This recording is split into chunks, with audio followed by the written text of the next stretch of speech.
This is a story about killings and cover-ups and the birth of FBI.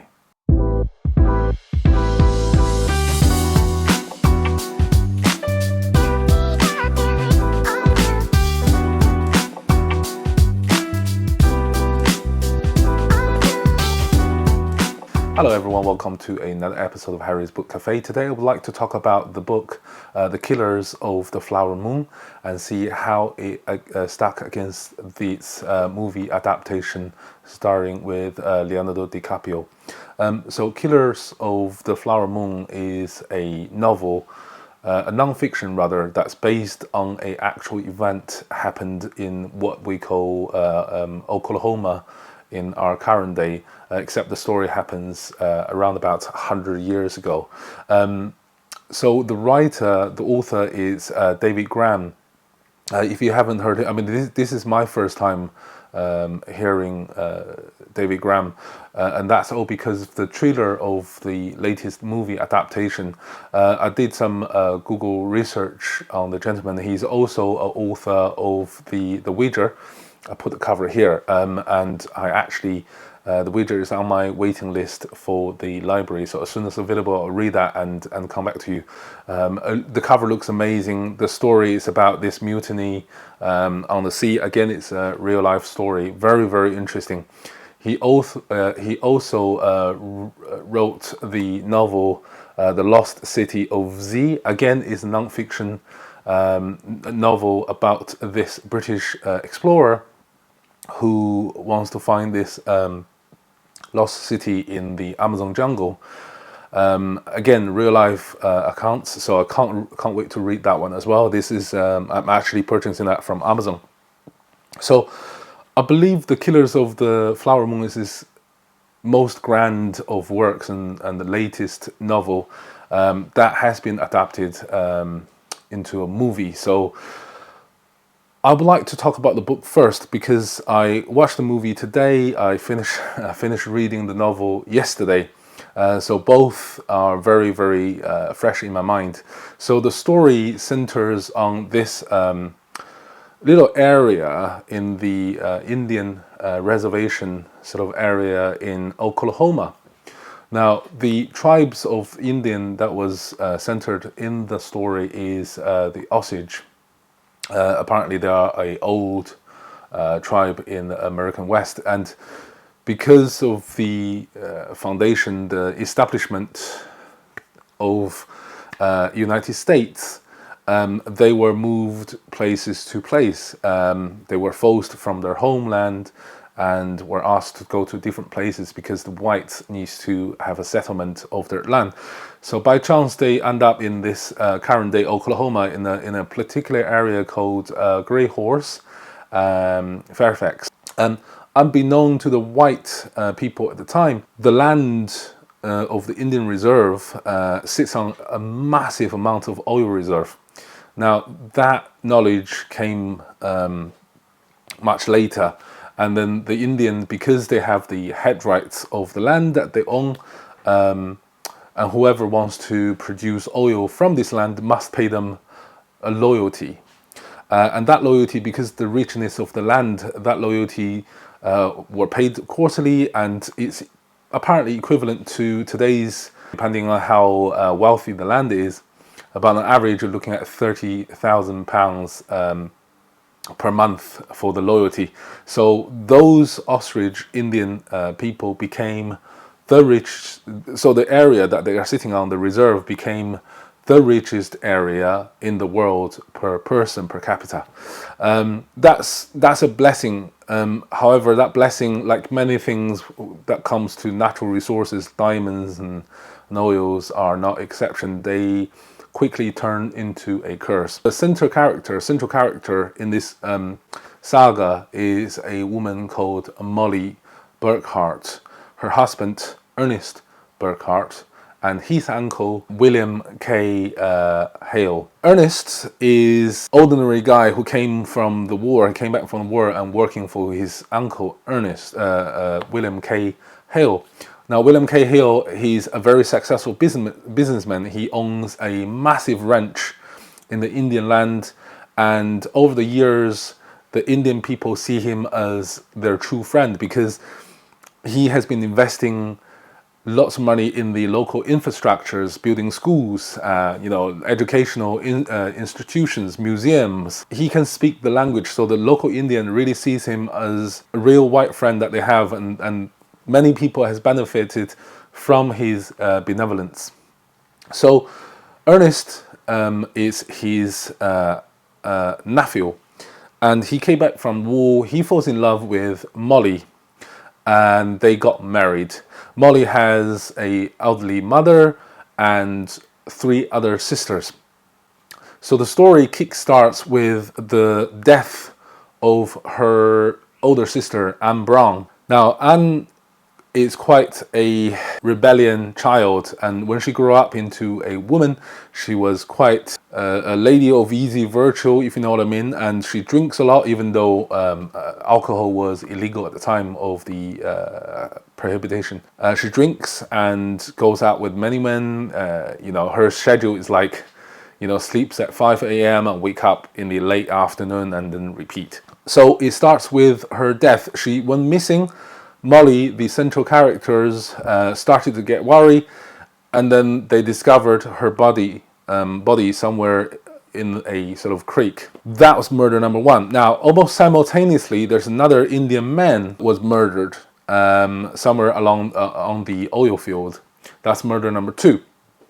Then the body counts start really to goes higher and higher and higher. The next to go is Molly's mother. Now, at the time of her death, she was diagnosed by the doctors as death by consumptive disease, i.e. TB. And then the next to go is Molly's younger sister. The next one to go is another of her sister, Rita. Rita married a white man named Bill Smith. Now, before I go to their death, what happened is their family was not the only one who's losing loved ones quicker than natural causes. There are so many deaths very suddenly all around this grey horse sort of area, and every death is an Indian. There's no white death. And then the Indians got really freaked out. They know that someone is killing them for their head rights. As to a preventative sort of measure, they hung massively bright lights, like a fairy lights, but much brighter, outside their houses. So anyone that comes approaching their porch, they will instantly be identified. And they also, as another measure, to put out lots of very vicious dogs. After those measures were put in place, their dogs start to die of poisoning. So something really sinister is going on, and people are really freaking out because they have no idea who's doing the killing. They have no idea who is going next. So one of Molly's other sister, Rita, as I said, her husband is Bill Smith.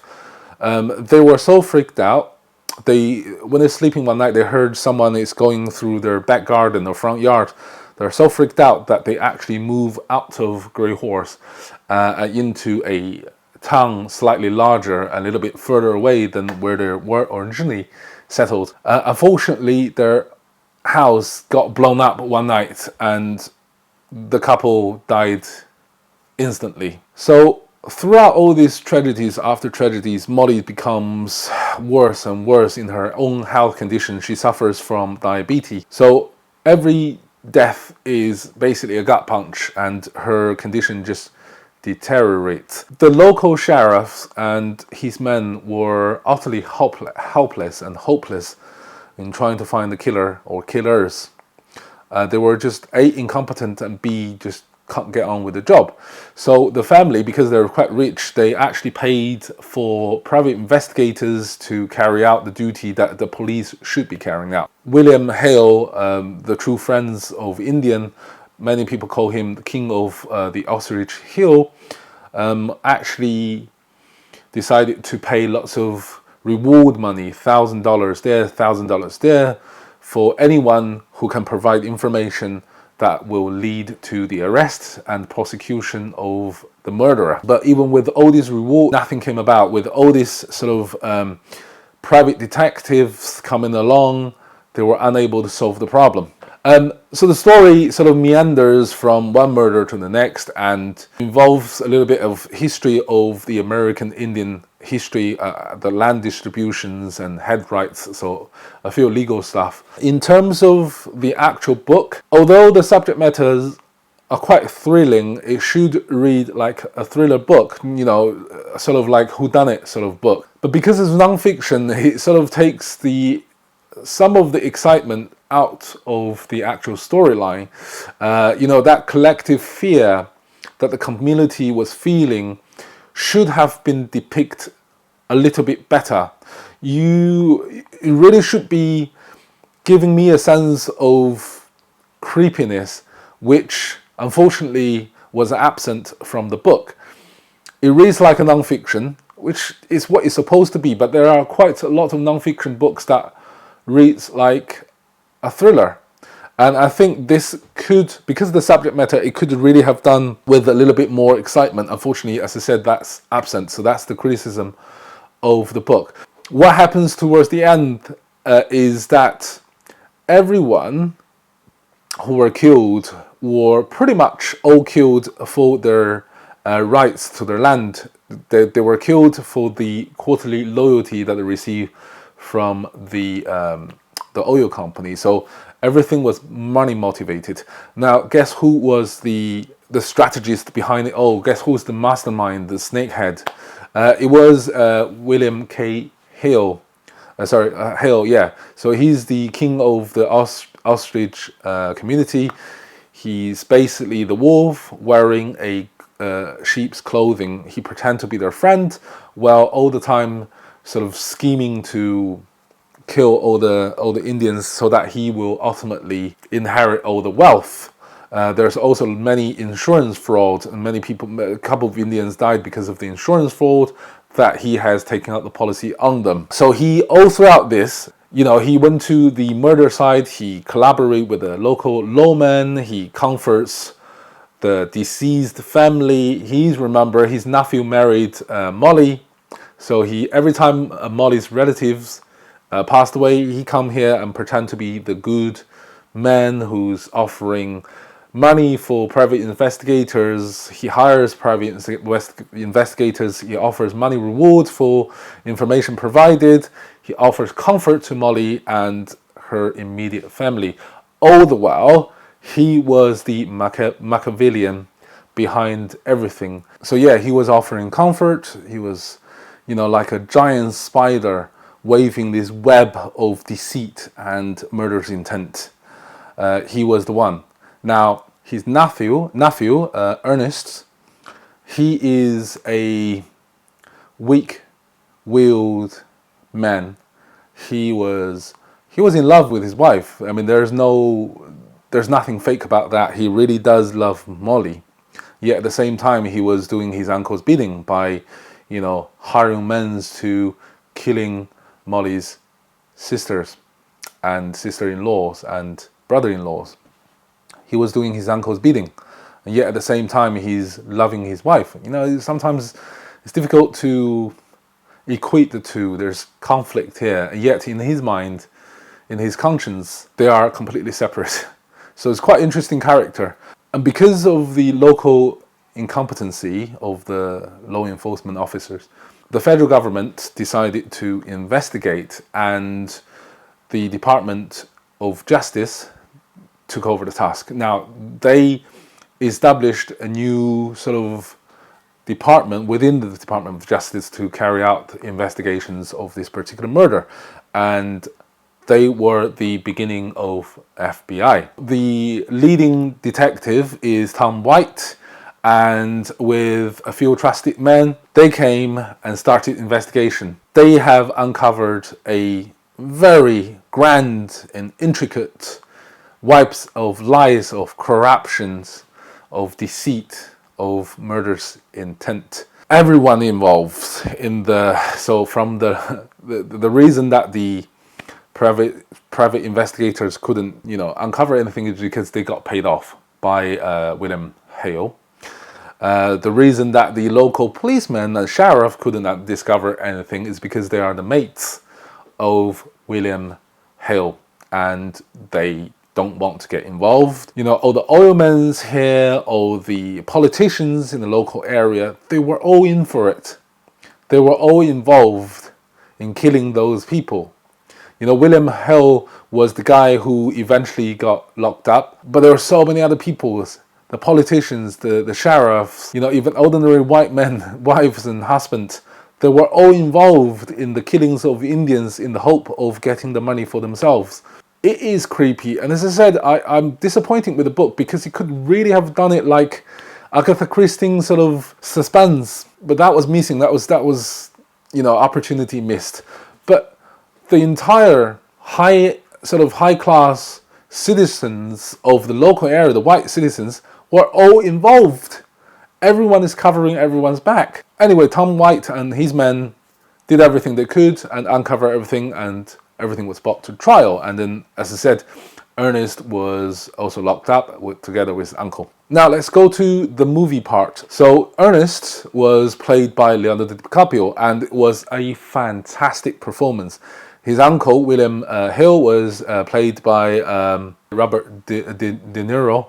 Again, a fantastic performance. Now, the movie is actually quite a faithful adaptation of the book in the sense that it didn't really deviate from the actual storyline itself. It follows quite faithfully. So the big difference is that the book follows the perspective of Tom White, the FBI man. So the book is written from the law enforcement's perspective. The movie, however, is written from the Ernest and Molly's perspective. So it focuses on these two and his uncle and the family lives, and so that's the big difference. The movie itself is 3.5 hours long. I watched it this afternoon, and it's a big movie. However, to my own surprise, I was, you know, that 3.5 hour flies. It flies through. Tom White was played by Jesse Plemons. Again, very great performance. The Molly was played by a American actress. I'll put the name here because I don't really know her prior to this movie, and she gives a fantastic performance. I mean, all of the actors just absolutely amazing. The story, as I said, very faithfully followed the book, and the movie, because of the time limit, couldn't cover as many murders as the book did. And I keep coming back to this one factor, and that is the performance of the actors, especially DiCaprio. This, I think, is his best performance yet. Absolutely phenomenal. You really need to watch this movie. It is fantastic. I really enjoyed it. I wasn't expecting, given the fact that I read the book, I wasn't expecting to like it very much. I thought it's going to be a little bit long, you know, you're going to get tired, but none of that. I really did enjoy it, and the time flies like that. The only criticism I will say is that in the actual book itself, because it's written from the detective's perspective, it was a lot more detailed about the operation to how undercover detectives changing into different perspectives and trying to infiltrate the local population and how they gained local population trust, including the crooked men. And that's how they sort of discover the evidence and expose all these, you know, conspiracies. Now, in the actual movie itself, because it's written from the family's perspective, those aspects of undercover detectives were sort of neglected. Because I read the book, some of the aspects I can take in quite easily. You know, okay, I see this Indian guy who never been here. He's an undercover detective. That is easy for me to perceive. However, if you haven't read the book hasn't mentioned that those people were, you know, undercover detectives. You will be scratching your head and thinking, who are these guys? I mean, I don't know them. There's no introductions of them. And suddenly, I know Tom White, but all these other guys, I mean, who are they? Do you know what I mean? And how come they dressed not like a lawman? They dressed in different sort of occupations. But in the actual book, they tell you that. So it's much easier for me to understand. I can just try to think from a people who haven't actually read the book, then watch the movie. There were moments, several of them, you might be scratching your head and thinking what's going on. Apart from that, the movie is absolutely amazing. That, You know, DiCaprio's Alabama Southern accent was just spot on. He's such a talented actor, he's my favorite actor. This will be the rare occasion where the movie is actually better, not just equal to the book, but much better than the book. Go watch it, it's fantastic. If you can't be asked to read the book, don't bother, because the movie, as I said, pretty much faithfully covered the storyline. It's not as detailed, obviously, but it's very, very well done. Do watch it. Have you watched it? Have you read the book? Have you watched the movie? Please leave a comment down below and let me know what you think of the performance of the actors and actresses. Absolutely amazing. Anyway, guys, I hope you enjoyed the video. If you do, please give it a thumb up and subscribe. Until next time, cheerio.